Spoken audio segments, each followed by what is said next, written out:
Asian glory YouTube channel के online platform पे एक बार फिर से आपका हार्दिक स्वागत एवं अभिनंदन है।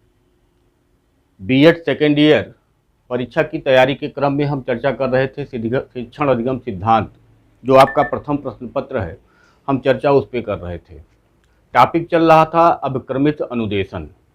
अभिक्रमित अनुदेशन में आज जिस टॉपिक पे हम चर्चा करेंगे उसमें अभिक्रमित अनुदेशन के प्रकार। तो आज का टॉपिक हमारा है अभिक्रमित अनुदेशन के प्रकार। अभिक्रमित अनुदेशन के कौन कौन से प्रकार होते हैं उसको थोड़ा सा हम लोग डिटेल में चर्चा करेंगे। तो अगर आप चैनल पे नए हैं तो चैनल को सब्सक्राइब कर लीजिए, लाइक कर लीजिए, अपने दोस्तों में जिसको ज़रूरत है उस तक इस वीडियो को पहुंचाने का प्रयास आप भी करिए। तो आइए चर्चा करते हैं अभिक्रमित अनुदेशन के प्रकार। अभिक्रमित अनुदेशन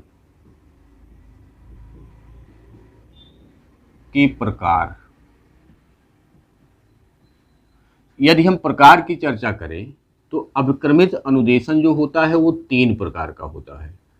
सबसे पहला जो होगा इसमें वह होगा रेखीय अनुदेशन या रेखीय अभिक्रमित अनुदेशन भी आप कह सकते हैं। दूसरा जो होगा वो होगा शाखीय अनुदेशन या शाखीय अभिक्रमित अनुदेशन भी कह सकते हैं। और जो तीसरा होगा वो होगा अवरोही अनुदेशन, अवरोही अभिक्रमित अनुदेशन भी आप इसको कह सकते हैं। तो सबसे पहला जो है रेखीय अनुदेशन, दूसरा रेखीय का मतलब लीनियर प्रोग्रामिंग, दूसरा है शाखीय ब्रांचिंग प्रोग्रामिंग और तीसरा है अवरोही, इसको मैथमेटिक्स प्रोग्रामिंग कह सकते हैं अंग्रेजी में। तो लीनियर, ब्रांचिंग और मैथमेटिक्स, ये 3 प्रकार हो गए किसके? अभिक्रमित अनुदेशन के। अब एक एक करके हम चर्चा करेंगे कि एक एक को कैसे हम, अगर आएगा एग्जाम में लिखने के लिए तो किस प्रकार से लिखेंगे। तो सबसे पहले हम चर्चा करेंगे रेखीय की, कि रेखीय जो होगा इसको हम किस प्रकार से समझेंगे, किस प्रकार से हम इसको लिखने का प्रयास करेंगे। तो रेखीय का मतलब समझते हैं आपकी एक लाइन में, एक रेखा में। तो एक लाइन या एक रेखा में किस प्रकार से ये होता है, अगर इसके बारे में हम थोड़ा सा चर्चा करें पहले इसके प्रस्तावना के बारे में। तो रेखीय जो दिया वो दिया बीएफ स्किनर ने, इसको दिया बीएफ स्किनर, इसके प्रतिपादक हैं। दूसरा हम कह सकते हैं कि यह क्रिया प्रसूत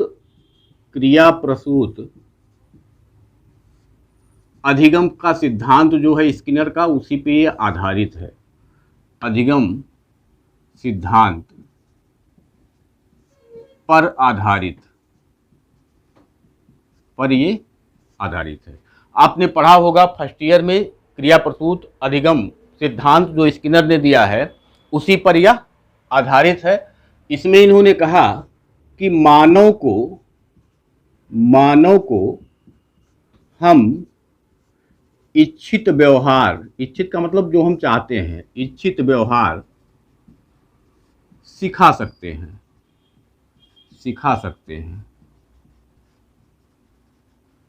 जो हम चाहें वो किसी भी मनुष्य को हम सिखा सकते हैं, ऐसा स्किनर ने कहा है। जो उन्होंने अपना अधिगम का सिद्धांत दिया था उसमें उन्होंने यही कहा है कि हम किसी भी व्यक्ति को जो इच्छित व्यवहार होता है उसको हम सिखा सकते हैं, और मानव के व्यवहार को यानी मानव व्यवहार को हम एक निश्चित दिशा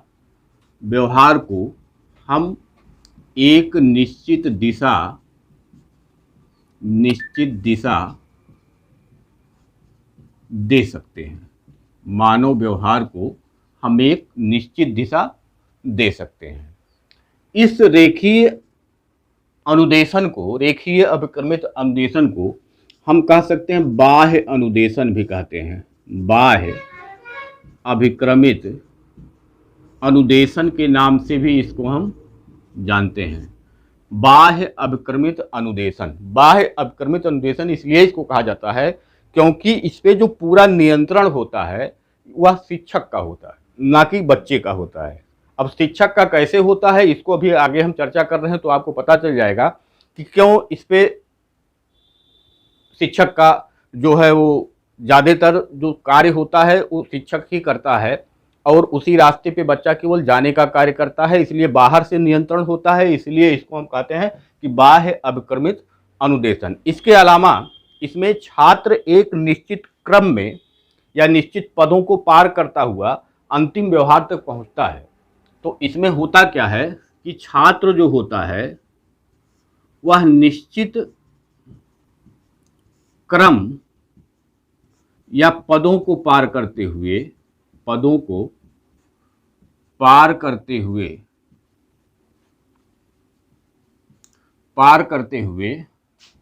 अंतिम व्यवहार तक पहुंचता है।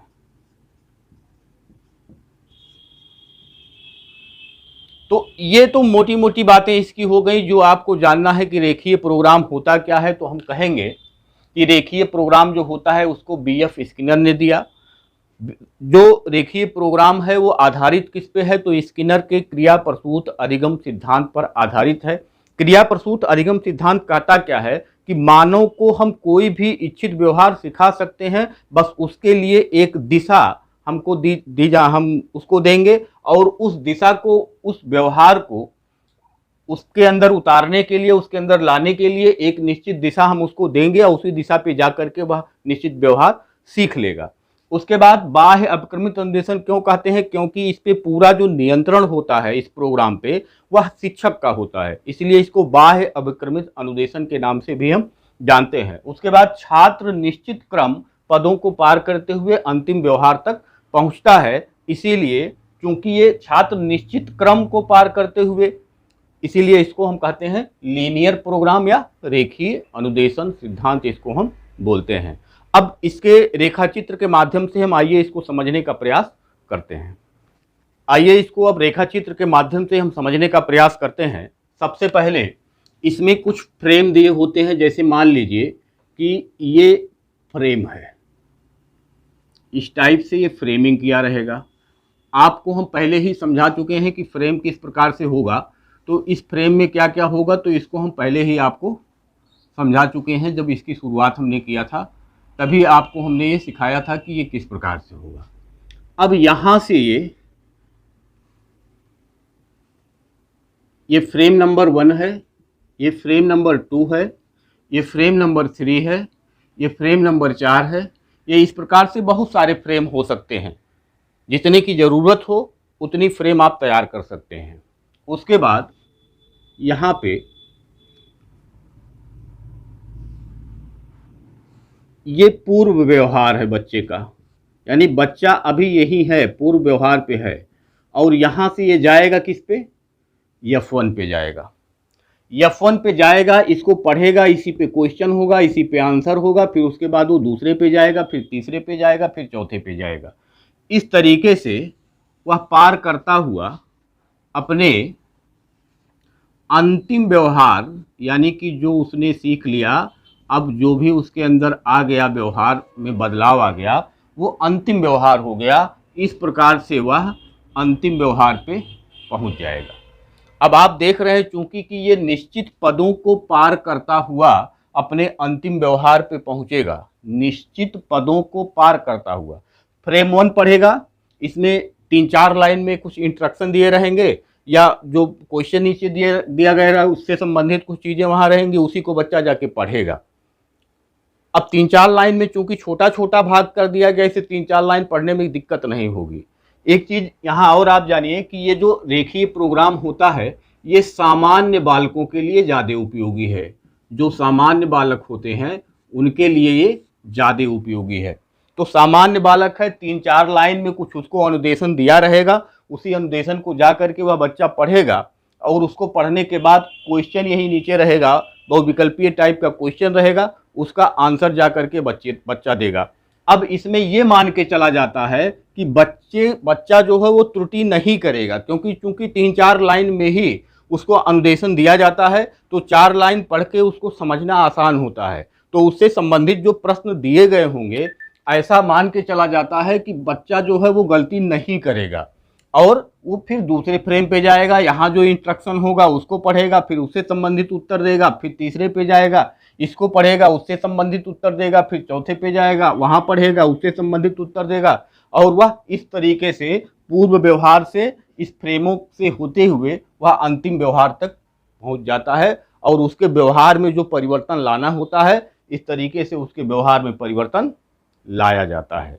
तो ये जो था लीनियर प्रोग्राम का ये एक रेखा चित्र है। इस रेखा चित्र के माध्यम से आप इसको समझने का प्रयास करिए, और जो हम आपको समझा रहे हैं वही चीज़ आपको लिखना है कि छोटे छोटे भागों में, फ्रेम में इसको हम रख देते हैं, बच्चा जा करके उसको पढ़ता है और उससे संबंधित जो प्रश्न होते हैं उसका उत्तर देता है, और इस तरीके से वह दूसरे फ्रेम, फिर तीसरे फ्रेम, फिर चौथे फ्रेम से जितने भी फ्रेम होते हैं पढ़ता हुआ जाता है, और लास्ट में वह अंतिम व्यवहार, उसमें जो भी हमको परिवर्तन करना था उसके व्यवहार में परिवर्तन अब आ चुका है। इस प्रकार से यहाँ लिखा गया कि अब उसका अंतिम व्यवहार यह है। तो ये हो गया लीनियर प्रोग्राम। अब ये है क्या, जब ये कैसे शिक्षक द्वारा नियंत्रित होता है, क्यों इसको बाह्य कहा जाता है? तो शिक्षक द्वारा इसलिए नियंत्रित होता है क्योंकि यहाँ केवल 4 लाइन का इंस्ट्रक्शन, 3 लाइन का इंस्ट्रक्शन, बच्चा पढ़ा और एकदम फिक्स है कि वह कौन सी अनुक्रिया करेगा, और उसके बाद अगला फ्रेम। तो जो टोटल सब कुछ है वह तो टीचर ने फ्रेमिंग कर दिया। अब बच्चा एक सीधी रेखा में सभी बच्चे उसी पद को, उसी क्रिया को करते हुए आगे बढ़ते चले जाएंगे, और सब एक ही पद, एक ही तरीके से रिस्पांस करते हुए, अनुक्रिया करते हुए आगे अंतिम व्यवहार तक जाएंगे। इसीलिए इसको बाह्य अनुदेशन कहा जाता है। अब इसके आगे अगर हम देखें कि इसमें हुआ क्या क्या, तो सबसे पहले हमको क्या मिला? सबसे पहले हमको पद मिला। पद जब पढ़ चुका बच्चा तो प्रश्न मिला, और जब प्रश्न मिला तो उसका बच्चा उत्तर दिया, और जब उत्तर दिया तो उसको पुनर्बलन मिला। फिर उसके बाद फिर से पद मिलेगा, फिर से प्रश्न मिलेगा, फिर से बच्चा उत्तर देगा, और फिर से बच्चे को पुनर्बलन मिलेगा। इस तरीके से बच्चा इन क्रियाओं को करते हुए आगे अंतिम व्यवहार तक चला जाएगा। और ये चूंकि एक सीधी रेखा में होता है, इसलिए इसको क्या कहा जाता है? रेखीय अनुदेशन, इसको इसीलिए कहा जाता है। समझ में आ गया होगा कि रेखीय अनुदेशन क्यों कहा जाता है। इस तरीके से ये चर्चा होती आगे चली जाएगी। अब इसके आगे इसमें जो अनुक्रियाएं होती हैं वो सभी के लिए समान है, क्योंकि त्रुटि की संभावना मान के चला जाता है कि बच्चा यहाँ त्रुटि नहीं करेगा, 3 लाइन केवल पढ़ना है, उसी से संबंधित उत्तर मिल जाएगा। तो यहाँ मान के चला जाता है कि बच्चा कोई गलती नहीं करेगा। इसलिए सभी बच्चों की जो अनुक्रियाएं हैं, सभी बच्चों की जो तारतम्यता है वो एक समान होती है, और इसीलिए इसको रेखीय अभिक्रमित अनुदेशन कहा जाता है। यह एक रेखा में ही चलता है। आइए इससे संबंधित कुछ विशेषताएं हैं उसको देख लेते हैं। तो विशेषता इसकी जो होती है, सबसे पहले कि ये छोटे छोटे पदों में होता है। विशेषताओं की अगर हम बात करें कि लीनियर की विशेषताएं क्या होती हैं, तो विशेषताएं क्या होता है? सबसे पहले नंबर 1, इसमें छोटे छोटे पदों में हम पूरे पाठ्यवस्तु को बांट देते हैं। छोटे छोटे पद, छोटे छोटे पदों में हम पूरे जो कंटेंट होता है उस कंटेंट को, जो पाठ्यवस्तु होता है उस पाठ्यवस्तु को छोटे छोटे पदों में हम इसका बंटवारा कर देते हैं। और यह एक रेखीय मार्ग पर, एक रेखीय मार्ग पर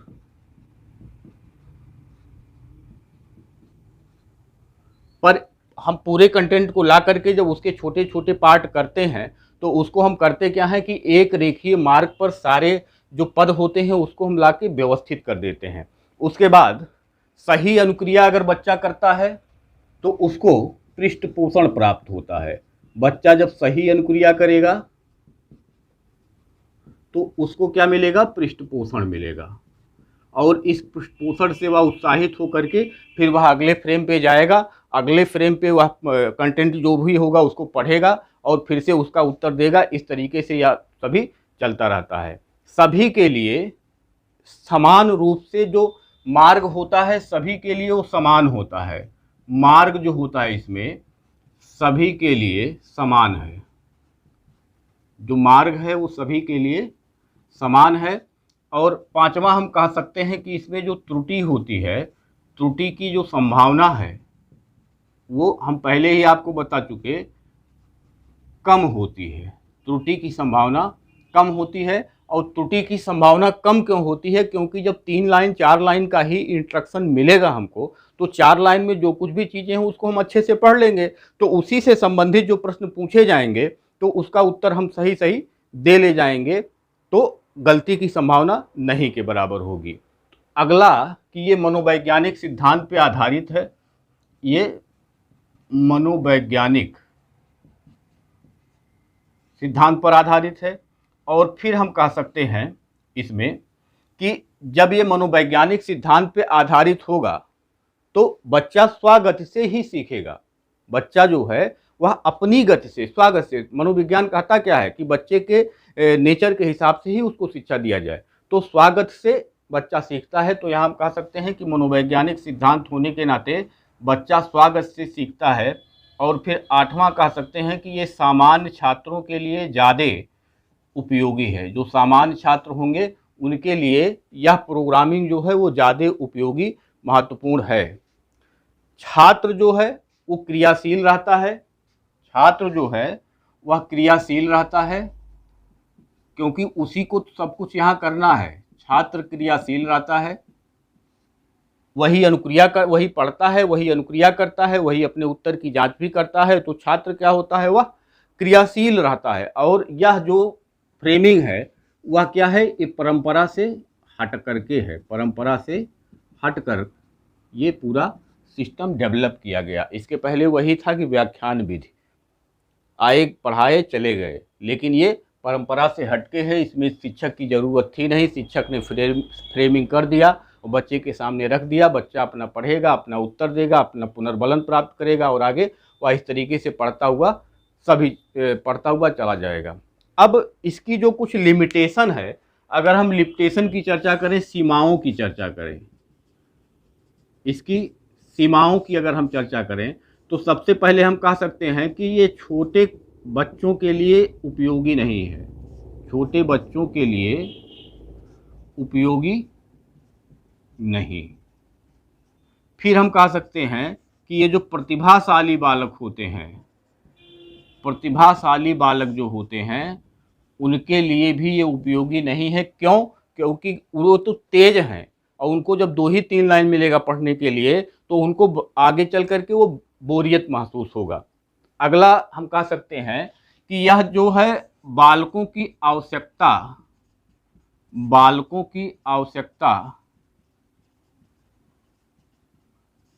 का ध्यान नहीं रखता है।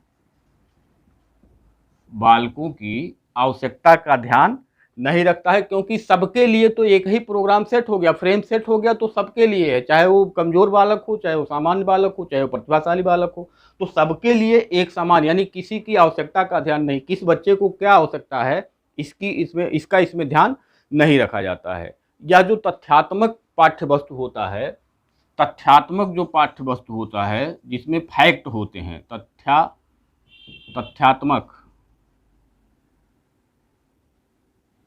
तथ्यात्मक जो पाठ्य वस्तु होता है उसके लिए ये उपयोगी नहीं है। फैक्ट के लिए उपयोगी नहीं है क्योंकि फैक्ट तो एक लाइन में हो गया, एक लाइन में दे करके एक लाइन में उत्तर पूछा जाएगा, तो ये उसके लिए उपयोगी नहीं है। इसमें जो है सुधारात्मक जो शिक्षण होता है, इसमें जो निदानात्मक शिक्षण होता है, निदानात्मक शिक्षण जो होता है और उपचारात्मक जो शिक्षण होता है, निदानात्मक शिक्षण और उपचारात्मक शिक्षण, इसकी संभावना नहीं होती है। तो ये आपका देखिए अभिक्रम की विशेषताएं और उसकी कुछ सीमाएं हो गई। आप इसको देख लीजिए कि ये इतनी विशेषताएं हो गई कि इस छोटे छोटे पदों में होता है, एक रेखीय मार्ग पर चल करके बच्चा पढ़ता है और रिस्पांस करता है, पुनर्बलन प्राप्त करता है, फिर आगे बढ़ जाता है। सही अनुक्रिया पर उसको पृष्ठपोषण प्राप्त होता है। मार्ग सभी के लिए एक समान होता है।